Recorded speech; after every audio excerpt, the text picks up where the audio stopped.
ఉన్న నాయకత్వం ఉన్న కార్యకర్తలే ప్రజల దగ్గరికి వెళ్ళారు.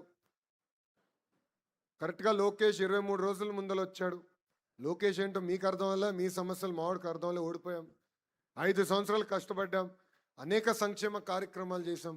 గుర్తుపెట్టుకోండి, ప్రతిపక్షంలో ఇంత కష్టపడ్డామంటే అధికారంలోకి వచ్చిన తర్వాత ఎంత కష్టపడతాం, ఎంత మంచి పనులు చేయగలుగుతామని ప్రజలందరికీ వివరించారు. నేను డోర్ టు డోర్ తిరిగా, దానివల్లనే అంత మెజార్టీతో నేను గెలిచాను. ఇక్కడ కూడా మనందరం కష్టపడాలి. మళ్ళీ చెప్తున్నా, పార్టీలో నాయకులం మేము శాశ్వతం కాదు. తెలుగుదేశం పార్టీ అనేది శాశ్వతం, పార్టీ వ్యవస్థ అనేది శాశ్వతం. ఆ పార్టీ బలోపేతం కోసం మనందరం కష్టపడాలి, అందరం కృషి చేయాలి. అంతేగాని ఎవరు ఉంటాడు ఆయన చెప్తే పదవులు వస్తాయి అనుకుంటే మటుకు చాలా ఇబ్బంది పడతాం మనం.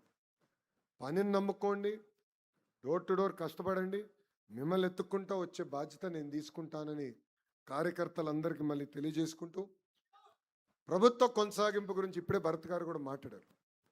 ఇది చాలా చాలా అవసరం. మనకి ఓటమి కొత్త కాదు, గెలుపు కొత్త కాదు. ఓడిపోయినప్పుడు అందరు బాధపడతాం, గెలిచిన తర్వాత అలసట అనండి, అలకనండి, ఏముందిలే గెలిచిపోతాం అన్న అహంకారం అనండి, ఇవి వచ్చేస్తాయి. దానివల్ల మనం నష్టపోతాం కాదు, కార్యకర్తలు మనం నష్టపోతున్నాం. కేసులు పెట్టించుకుంటాం, కొన్ని సందర్భాల్లో మనం కొడతారు, కొన్ని సందర్భాల్లో మన ప్రాణాలు తీసేస్తారు. సో ఒక పక్కన మనం నష్టపోతున్నాం, ఇంకో పక్కన ఆంధ్ర రాష్ట్రం నష్టపోతుంది. ఈరోజు ఒక గుజరాత్ రాష్ట్రంలో అదే ప్రభుత్వం కంటిన్యూస్గా వచ్చేగల ఏ స్థాయిలో ఉందో చూడండి ఒక్కసారి. ఒరిస్సాలో మొన్నటి వరకు ఒకే ప్రభుత్వం కంటిన్యూస్గా వచ్చేగల ఒరిస్సా కూడా మనకన్నా అద్భుతంగా అభివృద్ధి చెందింది. సో మన రాష్ట్రంలో కూడా ప్రభుత్వ కొనసాగింపు అనేది చాలా చాలా అవసరం.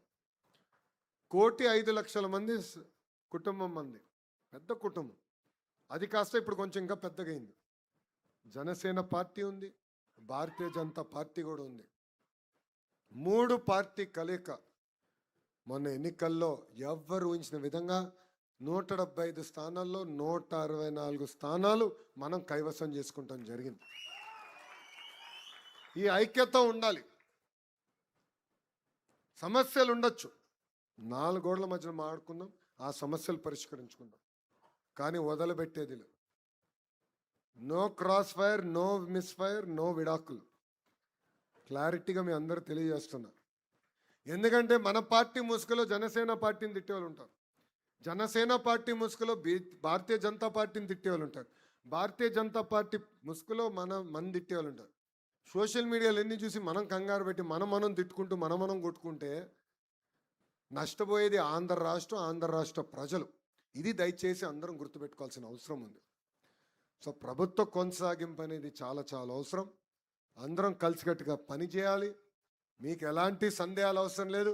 1 కాదు, 2 కాదు, కనీసం 3 టర్మ్లు కలిసికట్టుగా పనిచేస్తేనే దారి తప్పిన రాష్ట్రాన్ని సరైన దారిలో పెట్టుకెళ్తాం. కోరిన అన్ని కోరికల పద్ధతి ప్రకారం కేంద్రంలో మన ప్రధానమంత్రి నరేంద్ర మోడీ గారు, రాష్ట్రంలో మన ముఖ్యమంత్రి చంద్రబాబు నాయుడు గారు కలిసికట్టుగా తీర్చుతున్నారు. ఆ రోజు పాదయాత్రకు వచ్చినప్పుడు కర్నూలు అనేక మంది లాయర్లు, అడ్వకేట్లు అని వచ్చి కలిశారు.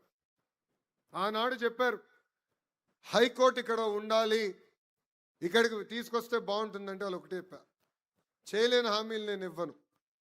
కానీ ఆనాడు నేను ఒక హామీ ఇచ్చా, హైకోర్టు బెంచ్ కర్నూలులో నేను ఏర్పాటు చేస్తానని హామీ ఇచ్చా. రాబోయే 90 రోజుల్లో హైకోర్టు బెంచ్ కర్నూలుకి తీసుకొచ్చే బాధ్యత మన ప్రభుత్వానికి. ఇవన్నీ చేయగలుగుతున్నాం అంటే కేంద్ర ప్రభుత్వం సహకారం ఉంది. ఇది మనందరం గుర్తుపెట్టుకోవాలి. డబుల్ ఇంజిన్ సర్కార్ వేరే రాష్ట్రాలు ఉన్నాయి, కానీ మన రాష్ట్రంలో డబుల్ ఇంజిన్ బుల్లెట్ ట్రైన్ సర్కార్ ఉంది. ఎందుకంటే బాబు గారి స్పీడ్ మీకు తెలుసు, తగ్గేదే లేదు. అదే స్పీడ్లో ఇప్పుడు ప్రధానమంత్రి నరేంద్ర మోడీ గారు కూడా చూస్తున్నారు.